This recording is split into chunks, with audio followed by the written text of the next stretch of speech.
The day my son told me there wasn't enough room for me at his new house celebration, something inside me changed. My name is Daniel Brooks. I'm 69 years old, and for most of my life, being a father was the role I valued more than anything else. My son Ethan was my only child. After his mother passed away, it was just the two of us. I worked overtime whenever I could, missed holidays, missed sleep, missed opportunities of my own, so he could have opportunities I never had. I never complained about it. That's what parents do. At least that's what I always believed. A few months ago, Ethan called with exciting news. He and his wife, Jessica, had bought a beautiful new home. I was proud of him. I still remember helping him move into his first apartment years earlier. Now he owned a house of his own. It felt like one of those moments every parent hopes to see. A few weeks later, I heard they were planning a large housewarming celebration. Friends, neighbors, co-workers, family. Everyone seemed excited. 3 days before the party, I called Ethan to ask a simple question. What time should I come by? The silence on the other end of the line immediately felt wrong. Then he cleared his throat. Dad, we're already over capacity. I laughed. I honestly thought he was joking. He wasn't. He explained that too many people had already confirmed. Too many commitments, too many guests. Then he said the words I never expected to hear. We decided not to invite you. For a moment I couldn't respond. Not because I was angry. Because I was hurt. There is a difference. I wasn't asking for special treatment. I wasn't asking for attention. I was his father. Still, I wished him well and ended the call. That night I sat alone in my living room. The television played in the background, but I barely noticed it. My mind kept replaying the conversation, trying to understand it, trying to find some explanation that made sense. A few hours later, photos from the celebration started appearing online. I clicked through them slowly. Dozens of people. A massive backyard. Plenty of room. More room than most people could ever need. And that's when the truth finally hit me. There had always been space for me. The problem wasn't capacity. The problem was that someone had decided I didn't belong there. I tried to put it behind me. I really did. But exactly 1 week later, my phone rang. The screen showed Ethan's name. I almost ignored it. Almost. Something told me to answer. And before that conversation ended, my son would ask me for something he never should have assumed I would give. I stared at my phone for several seconds before answering. Part of me wanted to let it ring, not because I was angry. Because I wasn't ready. The disappointment from the housewarming party still sat heavy on my chest.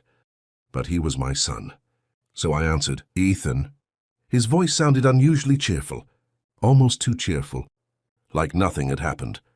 Like he hadn't excluded me from one of the biggest moments of his life.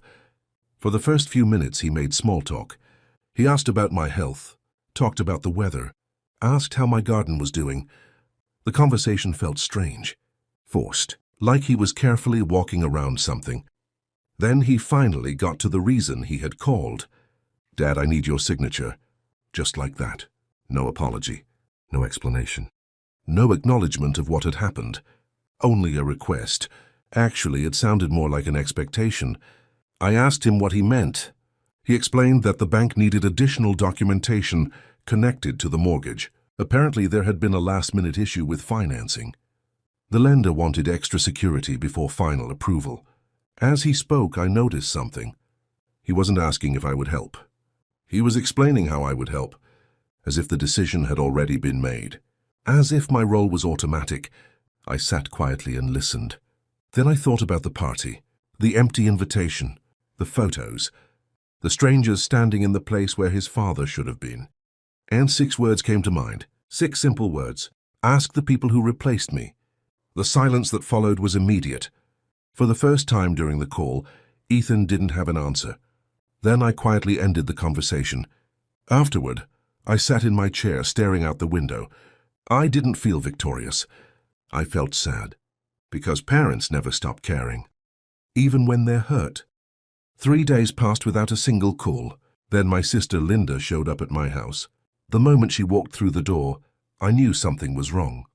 She had attended the housewarming party, and she looked uncomfortable. After we sat down, she told me the truth. The problem had never been space. The problem had been image.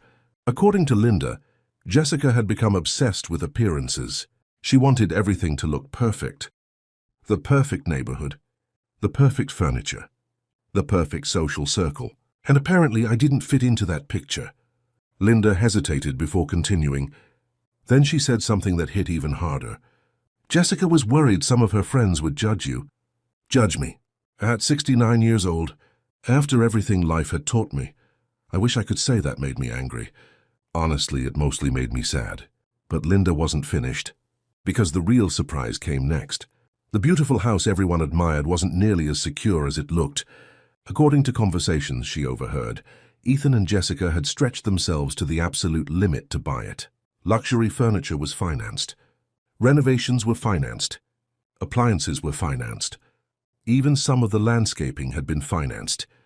From the outside, everything looked successful. Behind closed doors, the pressure was enormous. Suddenly, Ethan's request made perfect sense. The bank wasn't looking for paperwork. The bank was looking for protection. They wanted someone with stability, someone with assets, someone they could trust, someone like me. And the painful realization finally settled in. When they were celebrating success, there wasn't room for me. But when they needed help, there was. If you've ever felt forgotten during someone's good times, but remembered the moment they needed something, subscribe. Because some lessons about family are learned the hard way. For the next several days, I heard nothing. Then one evening, there was a knock at my front door. When I opened it, Ethan was standing there alone. No Jessica, no confidence, no smile. Just a tired man carrying more weight than he could handle. And for the first time since all of this began, I saw something in his eyes I hadn't seen before. Regret. I invited Ethan inside. For several minutes, neither of us spoke. Then he finally looked up. "Dad, I messed up." His voice cracked.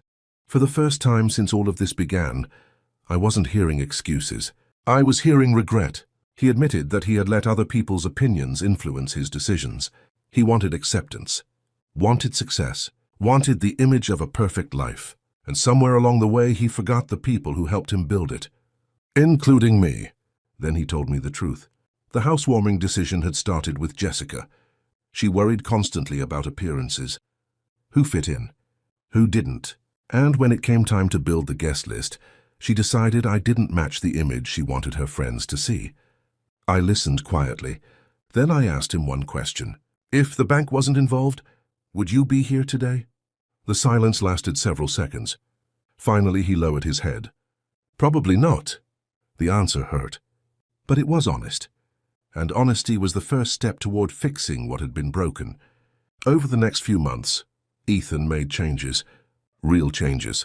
He started setting boundaries, stopped chasing approval, and began valuing relationships more than appearances. The mortgage problem eventually found its own solution. Without my signature, without my money. Several months later, Ethan invited me to a small family barbecue. Nothing fancy, just family. When I arrived, he greeted me at the front door. Then he turned to everyone gathered and said, "The most important person here almost wasn't invited." The yard fell silent. He looked directly at me. "And that's the biggest mistake I've ever made. If you've ever felt forgotten by someone you sacrificed for, subscribe. Because sometimes the greatest victory isn't revenge.